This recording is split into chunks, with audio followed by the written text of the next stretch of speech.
Welcome to CSS Breakdown, Book by Book, Season 4. In Episode 4, we walk with Will Durant through the quiet corridors of old age, a chapter rich with insight, memory, and sometimes melancholy drawn from his final reflections and fallen leaves. Today, our deep dive takes us into the really personal and philosophical reflections of Will Durant on old age, and this comes from his final work, Fallen Leaves, which is just incredibly poignant stuff. This isn't like his usual historical sweep. It feels much more like a raw, almost unfiltered meditation on what it actually means to grow old. It really is a remarkable piece. You get such a candid look from a mind that spent a lifetime thinking about history, about philosophy. Durant, obviously famous for the story of civilization. He kind of shifts focus here. In Fallen Leaves, it's less about the grand sweep and more about the intimate landscape of an individual's final years. He weaves together his huge knowledge base with these really personal observations. It ends up being this, comprehensive and often pretty unflinching view of the physical side, the psychological side, even the existential stuff of aging. It feels like the culmination of, a lifetime of thought applied to that ultimate human experience. Yeah, that's exactly why it feels so resonant, I think. It's almost like he's inviting you right into his study, sharing things he learned not just from books, but from living a long, very reflective life. And so our mission today really is to unpack all of that. We want to pull out the core insights, maybe uncover some surprising observations he makes, and really grapple with the big questions Durant raises about this stage of life, which, let's face it, is inevitable. The goal is to help you understand not just what old age is physically, but what it means, at least from his perspective. Which was sometimes quite dualistic, right? Precisely. Yeah, we'll definitely explore those contrasting views. On one side, he does talk about the quiet decline, but also the potential for a kind of contentment that can come with the later years. But then he really contrasts that sharply with these much darker thoughts he has about life cycles, the struggles, this feeling that maybe human folly just repeats itself endlessly. Yeah. It's a very honest portrayal. It doesn't try to simplify how complex aging is. It offers, both comfort and some pretty unsettling doubt. Okay, so let's dive in. Durant kicks things off with this, pretty stark paradox. It immediately sets the tone. He says, and I'm quoting here, "Men ought to die at their zenith, but they do not, and therefore youth and death meet each other as they walk the streets." Wow. I mean, that's a powerful statement. It challenges our whole idea of peaking and then, gracefully bowing out. Instead, it foregrounds the reality of decline. It's a really striking way to start, isn't it? He immediately points out this gap between what we wish for and, biological reality. We want to hit our peak, do our best work, and then maybe, exit gracefully. But nature just doesn't work like that. It has its own rhythm. And that phrase, youth and death meet each other as they walk the streets, it's not just poetry, is it? It suggests that the energy of youth and the quiet stillness of the end aren't these far-off stages. They're kind of always present. They brush past each other every day, reminding us how short one is and how inevitable the other is. It's a really deep observation about the human condition, the ideal versus the real, just playing out as we live our lives. And he illustrates the stuff with such vivid anecdotes. They're almost cinematic. They really bring his philosophy to life. He tells this incredibly evocative story from his time at Columbia University years ago. He describes this happy student, totally lost in his books, wandering the library stacks, and this young guy comes abruptly face to face, round a turn in the stacks, with a bent and white-haired man of perhaps some 80 years. They just stand there, look at each other, no words. But the real story, the depth of it, happens in what they don't say, in their thoughts. Right, that silent dialogue, that's where Durant is just brilliant. He imagines the young man thinking, there, but for the lack of time go I. And notice, it's not pity. It's not dread, which might be the first reaction you'd expect. Instead, it's this profound recognition, shared humanity, acknowledging his own future. It's like a kind of pre-empathy, seeing a future version of himself. It just bridges that generational gap in a way words often can't. That deep knowing that time marches on for all of us. And the energy of youth, it contains the seeds of old age right within it. It's a silent nod to the path we're all on, just at different points along the way. You really feel that moment of recognition, don't you? Like seeing a ghost of your future self, or maybe just understanding that connection, that thread that links all generations. Yeah. And then Durant gives us the old man's perspective just through his eyes. I, too, was once young like you, hungry for knowledge, hopeful of achievement, eager for change. That really hits home, highlighting those universal things that run through every generation. That basic hunger for knowledge, The drive to achieve something, the desire for growth, for change, it's always there. It's a human constant, really, no matter when or where you live. It's a testament to the continuity of the human spirit, isn't it? Even while the body changes and the world outside changes dramatically. But then Durant brings in the contrast, the old man's current reality. And it's much more somber, more poignant. He writes, "Now I spend my nights sleeplessly in remembering little things, and my days in poring over yellow newspapers that tell excitedly of the time when I was young." That reveals such a profound psychological shift, doesn't it? From being focused on the future, driven by ambition and what could be, to living mostly in the past, through memory, through nostalgia. That feels like where the real weight of aging can lie sometimes. It's not just the body slowing down or losing certain abilities, but that fundamental mental reorientation. The future, with all its possibilities, starts to shrink. And the past, with all its memories and experiences, just expands to fill that space. It becomes the main way you exist. Yeah. And that detail about the yellow newspapers, it's so specific and, yeah, kind of heartbreaking. It paints this picture of someone trying maybe desperately to reconnect with a time they felt fully alive, fully relevant, Right. when the world maybe made more sense to them, matched their youthful energy. It's like a yearning for a self that's gone. It definitely points to a really common experience in aging, where active engagement with the now can lessen. And the mind turns inward, replaying things, re-examining them, maybe trying to make sense of a lifetime of memories. It's still mental activity for sure, but it's rooted in what was, not what's coming. For some, maybe that's comforting, a way to hold on to who you are.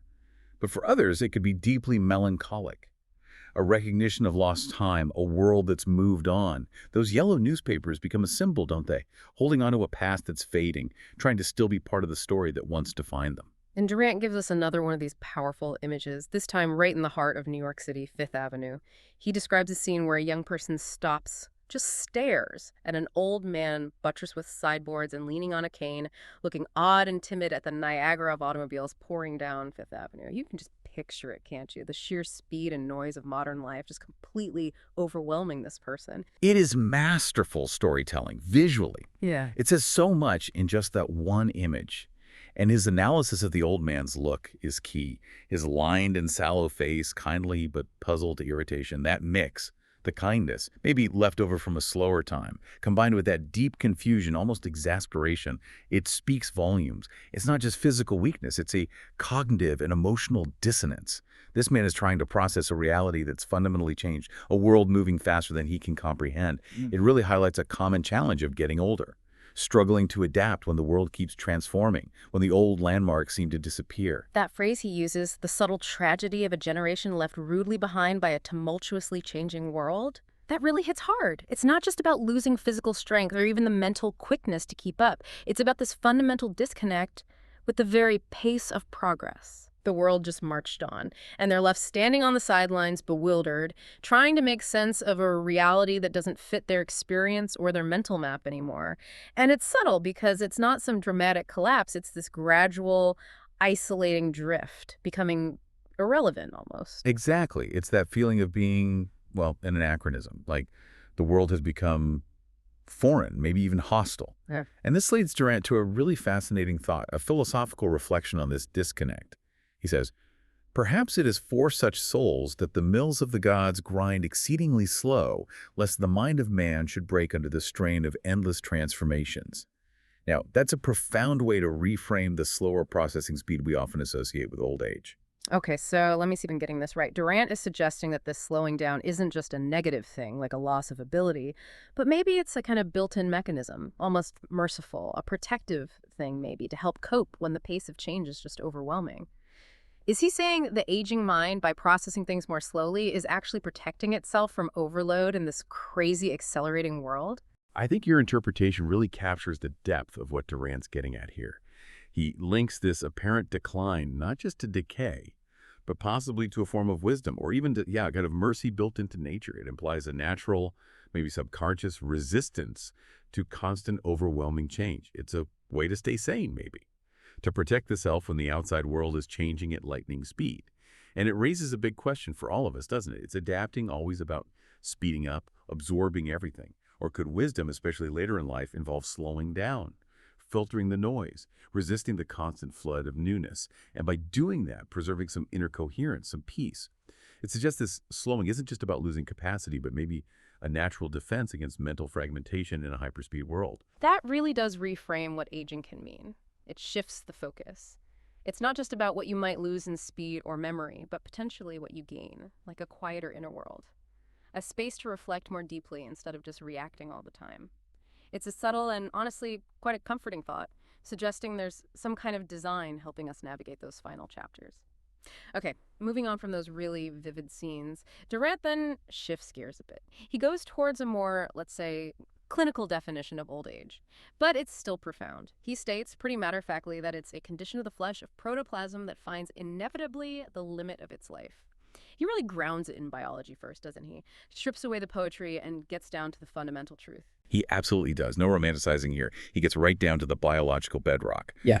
At its core, aging is about the limits of our physical cells, protoplasm. That's the basic stuff of life, the cellular material in all living things. So he's saying our very cells, the building blocks of our existence, they have an inherent limit, a predetermined lifespan. It's like the cellular clock winding down. Yeah. A universal process. It reminds us everything living is impermanent. And it grounds the whole discussion in that undeniable biological fact before he moves into the psychological or philosophical side. And right after that, he introduces this concept that seems really key to his thinking.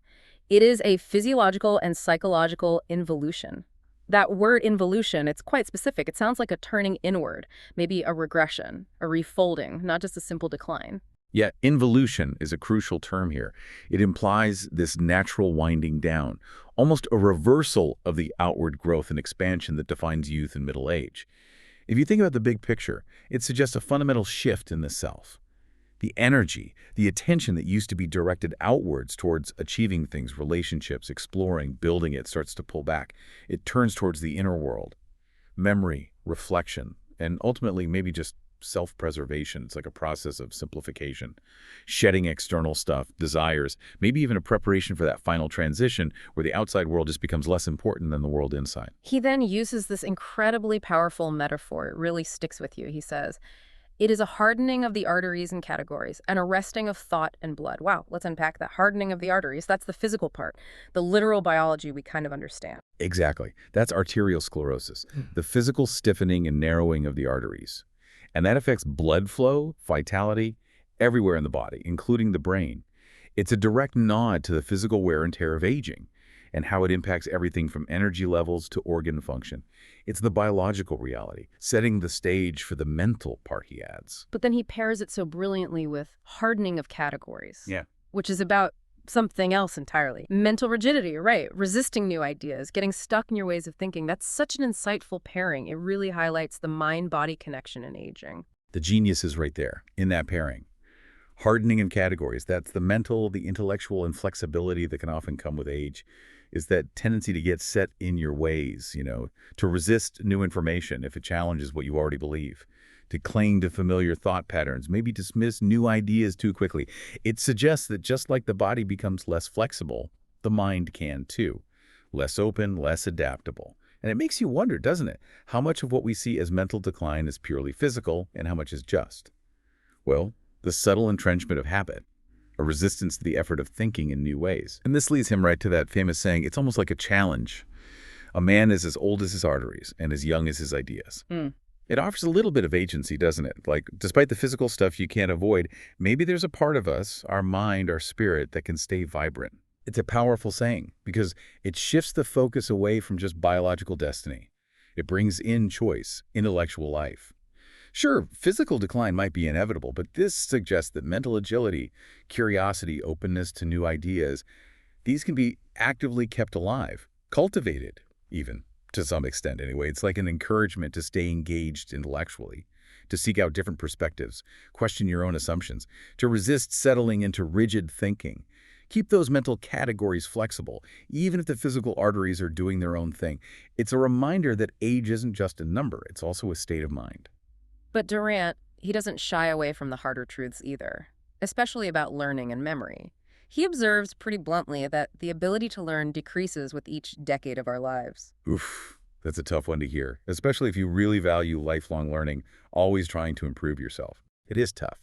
And he offers a possible neurological reason for it, as if the association fibers of the brain were accumulated and overlaid in inflexible patterns. Think of it like paths in a field. When you're young, the brain is like an open field, ready for new paths, new connections. But as you get older, those paths become really well-worn, like a dense network of highways. Now, those highways are super efficient for retrieving information you already know, but it gets harder and harder to forge completely new paths, to lay down new tracks on this already dense system. The brain, in a way, starts prioritizing efficiency and recall of what it knows over taking in totally new stuff. And he paints this wonderfully witty, maybe slightly cynical picture of how new impressions just fade. He says, new material seems no longer to find room, and recent impressions fade as rapidly as a politician's promises or the public's memory of them. That's quite a cutting comparison, but you kind of get it. That analogy, yeah, it's funny but sharp. It captures that fleeting nature of new information for the aging brain. It suggests the brain is trying to, defrag itself, maybe, but it's less efficient with the new stuff, often pushing out the recent to keep the old, deeply ingrained memories safe. It's a kind of natural selection in the aging mind, often favoring long-held memories over new data that doesn't easily fit into existing frameworks. The brain's streamlining its database, you could say, but maybe at the cost of new acquisitions. And as this decay proceeds, he talks about how threads and unities are lost and coordination wavers. Weird. That sounds like a breakdown in coherent thought, in action, like a mental fraying around the edges, the fine-tuned machine starting to unravel a bit. The insight there is how he describes the mind struggling to keep managing the complex web of thoughts and actions it used to handle without effort. Imagine like a perfectly synchronized orchestra starting to lose its conductor. The individual instruments still play, but the timing, the harmony, the overall cohesion just gets erratic. This loss of coordination isn't just physical, it shows up in thinking too, where the ability to connect different ideas, follow a logical path, or stick to an argument gets harder. It's like a breakdown in the mind's management system, the executive function. Which then leads him to this concept of digressive circumstantiality, where the old man falls into it.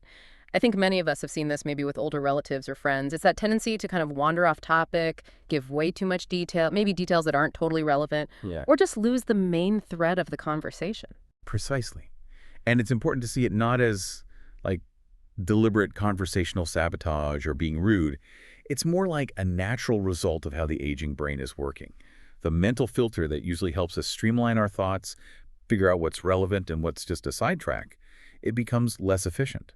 So every detail, no matter how small, might feel equally important to the person speaking, which leads to these long, winding stories. Like the mind is following every single connected thought, every related memory, makes it harder to stay on point. It can be frustrating if you're listening, sure, but it also shows the richness of the inner world they're navigating.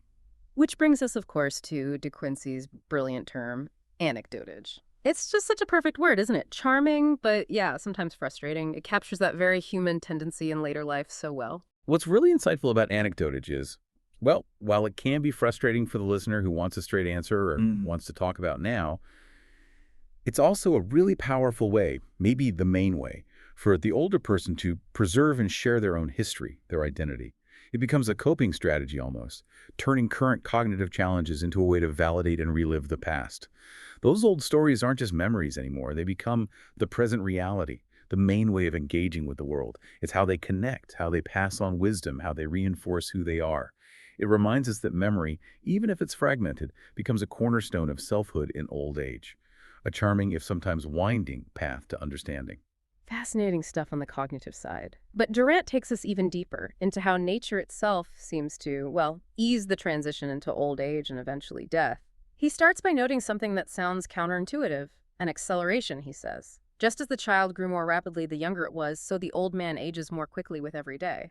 That's kind of a chilling thought. It does suggest this nonlinear, speeding up pace of decline later on, doesn't it? It's not just a steady, slow slide. It's a process that seems to gain momentum. The changes become more noticeable, maybe deeper, in shorter amounts of time. This observation really highlights how our perception of time itself shifts as we age. For a kid, time feels endless, right? Every day is packed with new things. For the elderly, the increasing speed of decline can make time feel like it's compressing. Each day brings changes you can feel. It reinforces that aging isn't static, it's dynamic, it quickens towards the end. It can make those final years feel both very short and intensely present. But then he brings in this really profound parallel that actually offers some comfort. He says, just as the child was protected by insensitivity on its entry into the world, so old age is eased by an apathy of sense and will. This highlights this kind of inherent wisdom in nature, almost like a benevolent design, cushioning life's biggest transitions. A key idea here is how Durant points to this remarkable, almost merciful design in how we experience life. Both birth, which is a shock, and death, that huge transition, seem to be softened by built-in mechanisms. This apathy of sense and will. It's not necessarily a negative, like a loss. It might be more like a protective shield. It means a lessening of intense physical feelings. The sharp edges of pain or pleasure might get duller. And also a reduced force of personal desire, of intense motivation. That relentless striving that drives so much of life starts to quiet down. It allows for a more passive, more observational state. So it's not just losing sharpness, but maybe a kind of release, a release from the constant demands of sensation, the pull of desires and ambitions, like the mental energy that was always going towards striving, engaging with the outside world. It starts to quiet down, turn inward. Sounds like a form of natural detachment. Exactly. You could see it as a merciful, gradual pulling away from the intense engagements of life, preparing someone for death without overwhelming fear or terrible suffering. It's like an image of nature giving us a kind of natural palliative care, a slow, gentle weaning from the world and its constant demands. This detachment might allow for more acceptance, a quiet settling into what is. It really challenges our culture's narrative, which often clings to vitality at all costs. It suggests that a peaceful fading of intensity isn't a failure, but a natural, maybe even beneficial part of the cycle. And he uses this incredible image, almost poetic, to describe this. He says, nature slowly administers a general anesthesia before she permits time's scythe to complete the most major of operations. That's such a powerful metaphor for death, almost beautiful. It casts its not as this violent end, but as a carefully managed transition. It truly is. It offers a deeply comforting way to look at the end of life, especially in cultures that often fear or demonize death. It implies this gentle, gradual disengagement, lessening the chance of intense fear, pain, or struggle. It reframes death not as a sudden cut, but as this carefully orchestrated, almost surgical completion of the life cycle, allowing for peace, a natural preparation.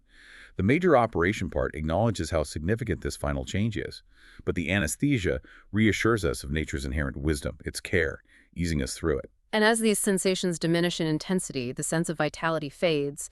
It means that natural fading of zest for life, that spark that drives us, the joy and engagement, it just dims. That's a profound shift in who you are at your core. Indeed. As those intense feelings recede, the desire for life itself can gradually give way to indifference, to patient waiting. This is a huge psychological shift, from striving, pursuing, wanting, to this quiet acceptance, almost a serene observation of life winding down. It's not necessarily despair or giving up, but maybe a profound weariness settles in, where actively pursuing life gives way to passively, almost contemplatively, waiting for rest.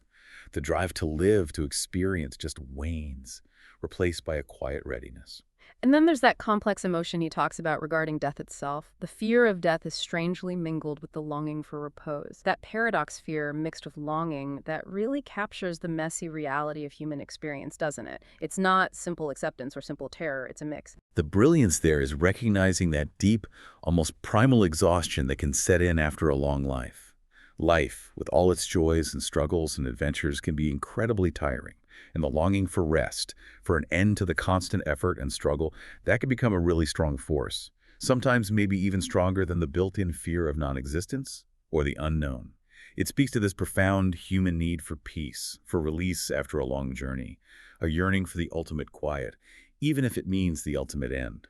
It's a testament to how complex our emotions are. Even facing our biggest fear, we can feel drawn towards ultimate rest. But Durant doesn't just leave us there, in that complex space. He does offer some hope for a contented end. He offers a conditional path, a way to die with some measure of content if one has lived well, if one has known the full term of love and all the juice and ripeness of experience. So there is a way to find peace, even at the end. It depends on how you lived. This is where Durant offers a real glimmer of solace.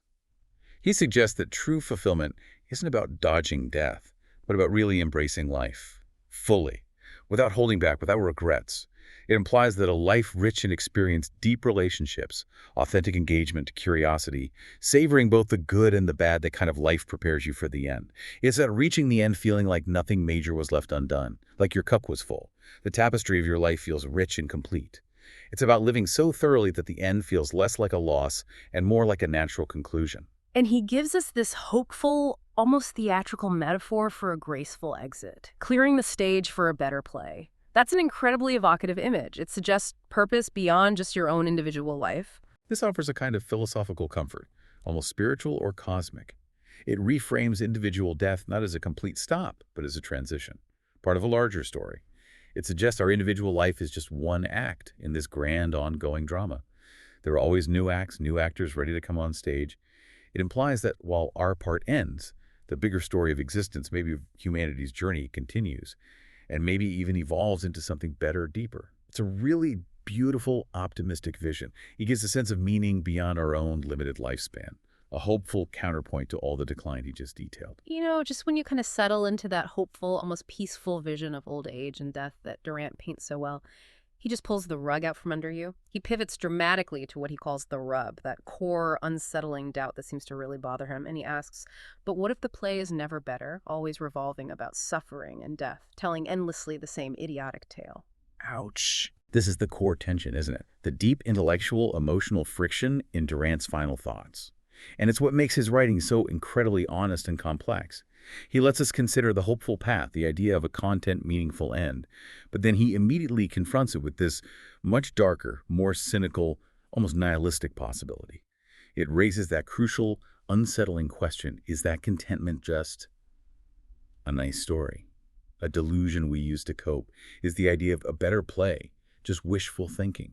Projecting our desire for meaning onto a universe that maybe doesn't offer any. It's a powerful, immediate challenge to the comfort he just offered. He calls it the rub, and explicitly says it's the doubt that gnaws at the heart of wisdom and poisons the throne. That suggests that even with all the wisdom you gain, a lifetime of learning and reflection, you can't escape this deep uncertainty about life's ultimate meaning or direction. It's a profound challenge to the very idea of a comforting end. It suggests even wisdom can be undermined by these fundamental existential questions. The depth there is how it implies that even the most profound wisdom, the deepest understanding of history and philosophy, it just can't fully resolve the inherent messiness and struggle of being alive. This doubt isn't just a passing thought. He says it gnaws, it poisons. It suggests this fundamental unease, almost existential dread, that underlies even the most peaceful-seeming acceptance of life. It's a stark counterpoint to the earlier comfort. It reminds us that for all our searching for meaning and purpose, the possibility that it's all ultimately futile, that shadow is always there, even for the wisest. It's like the philosophical battle playing out inside Durant himself, right there on the page. And he gives these really stark observations about human existence that feed right into this doubt. He talks about slavery, stupefying toil that makes great muscles and little souls. That's a brutal critique of certain kinds of work, isn't it? Of a life stripped of meaning, reduced to just physical effort without feeding the mind or spirit. He's widening his lens from the individual to society here. This is where Durant, the historian, really comes through, weaving social commentary into his personal thoughts on aging. He's not just talking about individual decline anymore. He's looking at the systems, the conditions that make life an endless, unfulfilling grind for so many people. That phrase makes great muscles and little souls is particularly sharp. It implies some kinds of labor don't just wear out the body, they diminish your very humanity, stifle intellectual growth, emotional development. It powerfully challenges the idea that everyone just naturally reaches a state of juice and ripeness. It acknowledges the harsh realities for huge numbers of people. For those caught in that kind of toil, the hopeful vision of a content end must seem like a cruel joke. And he doesn't stop there. He talks about how conflict is everywhere. Here and everywhere is the struggle for existence, life inextricably enmeshed with war. He broadens it out from just human conflict, which is bad enough, to the basic, unavoidable struggle for survival that's just built into nature itself. It's a bleak observation, but hard to argue with. What stands out is how he's stripping away any rosy picture of life as some harmonious dance. This isn't just about humans fighting humans, though obviously that's part of his historical view. It's about the inherent, unavoidable violence in the natural order itself. Every living thing exists by consuming something else. Life is a struggle. Against other life, against the environment, against decay. It's a constant battle. He sees this not as an exception, but as the basic state of being. Life and war tangled together, always, both literally and metaphorically. Which leads directly into that grim ecological point, completely unsentimental. All life living at the expense of life, every organism eating other organisms forever. It's undeniably true, biologically. But it's a difficult truth to hold on to when you're looking for hope or purpose in it all. It absolutely is. And this observation directly supports the futility idea he's building towards. It highlights the unavoidable violence in nature. Survival itself is an act of consumption, of destruction. This isn't some benevolent cycle of creation. It's relentless predation and competition. It suggests this cycle of life isn't a graceful dance, but this brutal, often cold process, where suffering isn't an accident, it's a fundamental feature. It leaves very little room for a comforting idea of a kind, purposeful, natural order. And all of this culminates in his deeply pessimistic take on history itself. A futile circle of infinite repetition. No real progress, no genuine wisdom accumulation that changes the fundamental human condition. Just endless loops, the same patterns over and over. That's a pretty devastating view of human history and our ability to learn. This is where Durant's deep historical knowledge really shapes his view of aging in life. If history teaches us anything, he seems to say, it's that human nature, despite technology, despite supposed enlightenment, seems doomed to repeat the same mistakes, the same patterns of conflict, ambition, foolishness, suffering. It's a profound challenge to the whole idea of linear progress. It suggests that despite all our efforts, our institutions, our knowledge, we might just be running in circles, playing out the same drama again and again, just in different clothes, on different stages. It kind of robs human history of inherent meaning, of an upward path, leaves you feeling weary, maybe resigned. And he connects this right back to the use-age contrast he started with. In a really poignant, almost tragic way, he says, "These youths with eager eyes will make the same errors as we. They will be misled by the same dreams. They will suffer and wonder and surrender and grow old.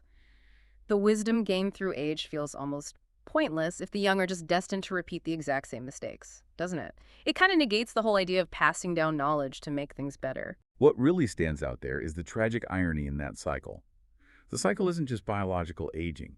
It's the relentless repetition of the human experience itself. The same hopes, the same naive excitement, the same inevitable letdowns, the same suffering, the same eventual surrender to time and fate. It casts this deep shadow on the idea of actively passing on wisdom. It suggests a fundamental human inability, or maybe unwillingness, to truly learn from the past, which ensures that suffering, illusion, folly, they get renewed with every generation, making the grand play not better, but just a rerun.